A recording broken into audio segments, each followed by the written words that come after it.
কয়েকদিন ধরে একটা ফেক নিউজ চালানো হচ্ছিল যে পাকিস্তান নাকি ভারতের 6টা এয়ারক্রাফটকে উড়িয়ে দিয়েছে, যার মধ্যে 3টে বা 4টের মতো হলো রাফায়েল।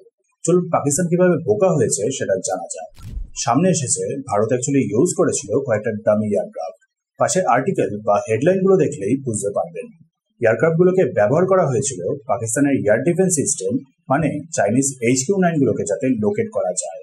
এই ডামি এয়ারক্রাফট গুলো পাকিস্তানে প্রবেশ করাতেই পাকিস্তান এয়ার ডিফেন্স সিস্টেম গুলোকে অ্যাক্টিভ করে দেয়। ফলে ভারত সেগুলোর লোকেশন বুঝতে পেরে যায় আর সোজা গিয়ে সেই ডিফেন্স সিস্টেম গুলোকেই টার্গেট করে।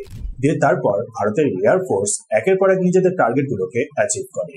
বলা হয়েছে লাক্স-2 ড্রোন গুলোকে ব্যবহার করা হয়েছে এই বোকা বানানোর জন্য। ভারতেই DRDO তৈরি করেছে আনম্যান্ড একটা এয়ারক্রাফটের মতো। মাক 0.7 অর্থাৎ অলমোস্ট সাউন্ডের গতিতে ট্রাভেল করতে পারে। একটা সুখোই 30, MiG-29 বা রাফায়েল যেরকম রাডার সিগন্যাল বা ইনফ্রারেড সিগনেচার গুলো ছাড়ে, সেই সেম সিগন্যাল গুলো ছাড়ার জন্য এই ডামি এয়ারক্রাফট গুলোতে কিছু পেলোড অ্যাড করে দেওয়া হয়। ফলে এয়ার ডিফেন্স সিস্টেম এই ড্রোন গুলোকে ফাইটার জেট হিসেবে মনে করে। ভারতে এই ড্রোন গুলোকে ব্যবহার করা হয় টার্গেট প্র্যাকটিসের জন্য। র্যাডার আর ইনফ্রারেড সিগন্যাল গুলোতে একটু আধটু চেঞ্জেস করে কখনো এটাকে দেখানো হয় ক্রুজ মিসাইল হিসাবে, তো কখনো একটা ফাইটার এয়ারক্রাফট হিসাবে, আবার কখনো একটা ড্রোন হিসাবে।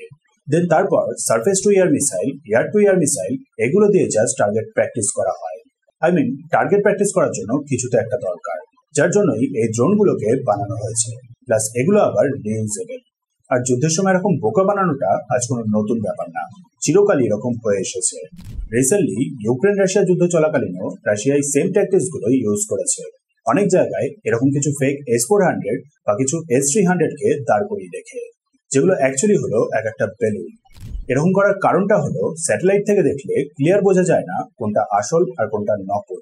ফলে আমেরিকার কাছ থেকে পাওয়া পরামর্শ অনুযায়ী ইউক্রেনের ফাইটার জেটগুলো এইসব এলাকাকে অ্যাভয়েড করত। পরে আমেরিকা রিয়ালাইজ করে এগুলো হলো জাস্ট রাশিয়ার চালাকি।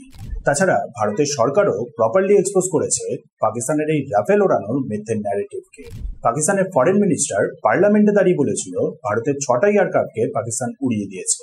সোর্স হিসাবে সামনে রেখেছিল দি ডেলি টেলিগ্রাফের একটা আর্টিকেল, যে আর্টিকেলটা হলো অ্যাকচুয়ালি AI জেনারেটেড, মানে ফেক।